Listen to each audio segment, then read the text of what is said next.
Number 1. Described in manuals between these time periods, musical shorthand employed quickly drawn squiggles and dots in an effort to capture, both in print and in real time, these blank aspects of live performances. So I say we go through our answers and practice anticipating, what kind of synonym, adjectives we should expect. So if we were going with inconspicuous aspects, that's going to be really subtle things that could have easily gone unnoticed, right? Inevitable, we'll see something like this was going to happen no matter what. It was like predetermined. Extemporaneous is going to be impromptu, like they did it spontaneously without preparation. And finally, meticulous, something about there being very specific details, right? So those arising from spontaneous deviations when having to follow the rules was not required. So just doing that little practice of anticipating certain adjectives, certain context, we know it's going to be extemporaneous here, C. Number 2, players of mobile apps are generally aware that the apps gather their personal info, and they often accept this trade-off in exchange for convenience and entertainment, but the apps are often quite blank about what info they gather and how it's used. So we'll go through our answers to try to anticipate, certain adjectives or context that gives it away. So if they were opaque about it, that means we really have no clue what direction they're going or what their intentions are. As opposed to ambivalent, we would still be confused, but that's because they've given us kind of like contradicting stances, right? So imagine they were really clear about certain information, right? We know that, but they were more unclear about other types of information. This would be ambivalent because they've given us two clear directions, as opposed to opaque, we wouldn't have any idea. With abrasive, that's going to be something like problematic, causing friction, and outspoken means very clear. They are like yelling to us what their circumstances are. So going through the rest of the passage, because of this, advocates are working to improve our understanding of their practices and to manage this effectively. So they've given us no actual direction. So it's not ambivalent unclear. It's going to be opaque unclear because we really don't know the people's intentions. It's going to be A here. Number 3, they're asking about a word in the text, and it's going to be much easier if we just get rid of it and try to fill in the blank with our answers. The following is a text from this person's book, and the author comments on the publication of one of his novels. I am uncertain how to describe the success of the work without blanking the vanity of the writer. So we don't know yet if it was like really successful or not successful. The first impression was exhausted in a few days. A second and third edition were not adequate to the demand. So I think that last line gives it away. This book was massively successful. So they don't want to describe it because they don't want to give away or reveal the vanity of the writer, right? Like they're bragging.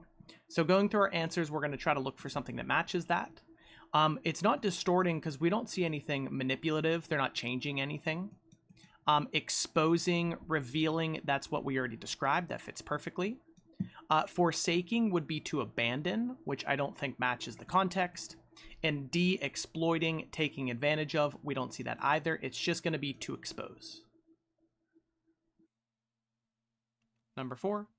In a lot of these punctuation ones, I'm going to jump straight to my answers because these can give me the direction to get through my passage much more quickly. Especially when I see a period or a semicolon in my answers, all I have to double check up above is, do I have a complete sentence before and a complete sentence after? So let's check. We have the connection between prairie insect populations and farming fertilizers containing these, such as this and this, was the subject of a 2019 investigation in the United States, period. Led by the researcher Martinez, the study looked at numerous insect specimens which had been collected with bug vacuums.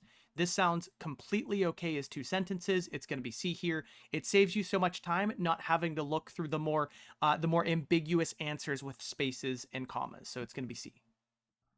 Number 5, password feedback tools, PFTs, give users real-time evaluations about the strength of the passwords they create. We've all seen this. You're making a password for a new site and it says like this is weak, medium, or strong. Many PFTs include nudges, design features that encourage them to make a stronger password. I think that's kind of like the example we just gave. Other PFDs provide explicit instructions about how to build a secure password. That's going to be the sites that are like, you need a symbol, a number, and a capital letter or something. So we have 2 things that we're looking for here. A study found that the most secure password came from combining the nudge example and the instruction example.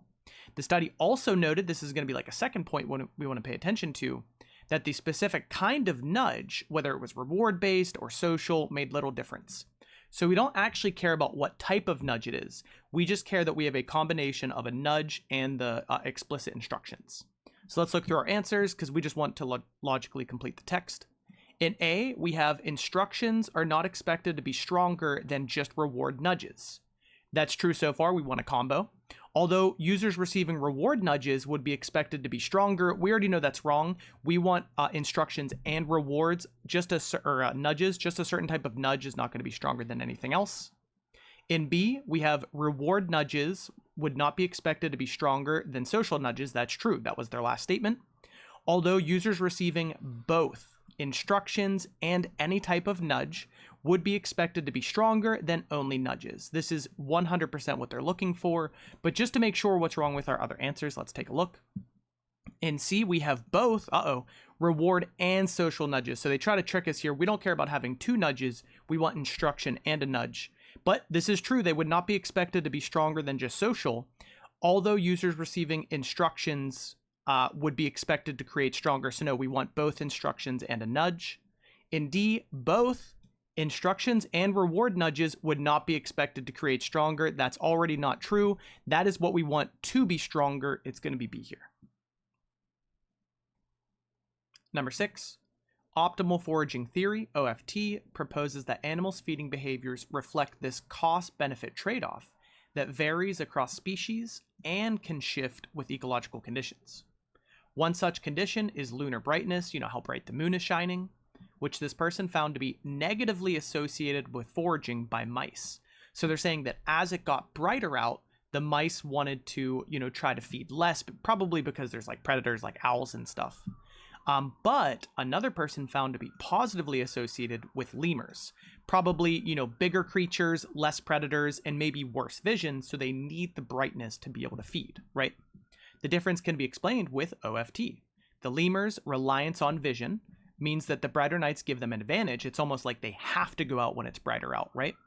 While the same condition hinders the mice. Again, like we said, probably because of owls or some other bird that is a predator, which the mice can't go out when it's brighter. All we want to know is what best supports the statement about OFT, and we'll go through our answers here. In A, it can explain why some species act in accordance with the cost-benefit trade-off and others do not. That does sound very good at the start because you might be thinking, well, lemurs did act and mice didn't act. Technically, their actions were dictated by the OFT. The OFT, the factors resulting from the OFT informed the lemurs that it was worth it to hunt when it was brighter out because they relied on it. OFT also informed the mice to not hunt when it was brighter out because of probably the predators and stuff. So they both acted in accordance with this, leaving the mice to not act. So this is going to be tricky but untrue. In B, it may be undermined by findings that the ecological factors have different effects across species. Well, they told us that right off the bat. It shifts with ecological conditions. So B is just in accordance with it. That's not going to be against it. In C, it can account for observations of different species responding differently to the same ecological conditions. 100%, this made sense throughout our passage. It's very consistent, so we like C so far. And D, it tends to emphasize the benefits of ecological circumstances more than the costs. Well, yeah, we do see that with the lemurs. The brighter lunar circumstance made them want to hunt more, but it actually hindered the mice. So we see the benefits and costs just in a one example. It's definitely going to be C here. Number 7, we got a chart up above, which we don't want to look at yet. I need direction from my passage first, so I know if I'm looking at the contents, the year of discovery, or description. So we've buried caches of valuable objects known as treasures that have been unearthed in many different parts of Europe. Modern tech has made finding these treasures easier in the 21st century, but many were discovered long before that. So if it's before the 21st century, remember that's going to be before the 2000s, and we are looking for discovered. I think that helps us a lot because you might have been looking at the date of the contents, which all of them obviously are much older than the 2000s, but they want when they were discovered. So now I know going through my answers, I only care about before the 2000s. So I'm looking for Meadowbrook and I'm looking for Hillfort. So looking at my answers at Hillfort, Meadow, and Rivertown, that's not going to work because that's not before. Hillfort and Meadowbrook were both before 2000, 100%. Just to double check, Meadowbrook and Rivertown grouping the wrong ones, and Meadowbrook, the wrong one. It's just going to be B here. Number 8. The region of southern Europe that includes much of present-day Spain was once ruled by Arabic-speaking kingdoms between the 8th and 15th centuries. Blank. Numerous Arabic words, such as azúcar, were adopted into the Spanish language. So most generally in the transition section, we're looking for, are we continuing or changing our direction? It would make sense as a continuation that if there were Arabic-speaking kingdoms there, that some Arabic words kind of mixed into the culture, right? So we're looking to get rid of any changing, contrasting transition words so we can get rid of instead. Unfortunately, the rest of our transitions are continuing, but they're going to continue in different ways. For example, and specifically, are going to need some proper setup in order to transition into, specifically numerous Arabic words such as this. So I imagine the context would have went something more like, because where Spain is, there used to be Arabic-speaking kingdoms, there were traces of Arabic tradition that were left behind. More specifically, or for example, here are some of those traces, like these words. So they don't really set us up to have this specific or, for example, transition. It's more general. They're just saying, hey, where Spain is, there were some Arabic-speaking kingdoms. Maybe as a result of this, numerous Arabic words kind of made their way into the Spanish language. As a result of this, consequently, it looks like it's going to be D that matches our context the best. Number 9.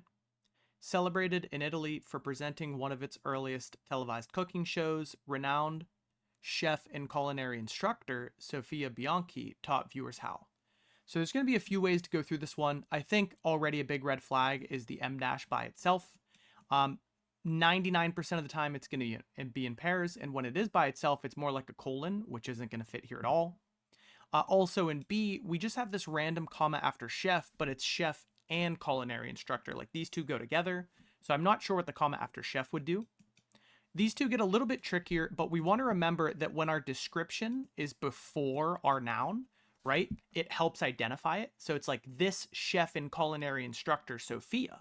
So I went through all the Bluebook examples, and they love doing a no comma when our description is before our noun, as opposed to if it started with Sofia Bianchi, chef and culinary instructor, taught viewers how, then there would be the double commas around it because our description follows our noun.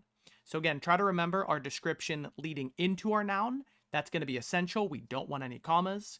When it's our noun and then a description, that's going to be non-essential. We want the commas. So in this case, it's going to be D because our description is before the noun, Sophia. Number 10. Another reason we like to look at our answers before starting a passage in the grammar section is we can identify what type of problem it is. I look down below, and these are the ones where it's like different sentence structure for our answers. All I have to do is go to my sentence before the blank space, and it is a legislator from Georgia. Well, my question would be, who is the legislator, right? It's not going to be 1870. It's not going to be the constituents.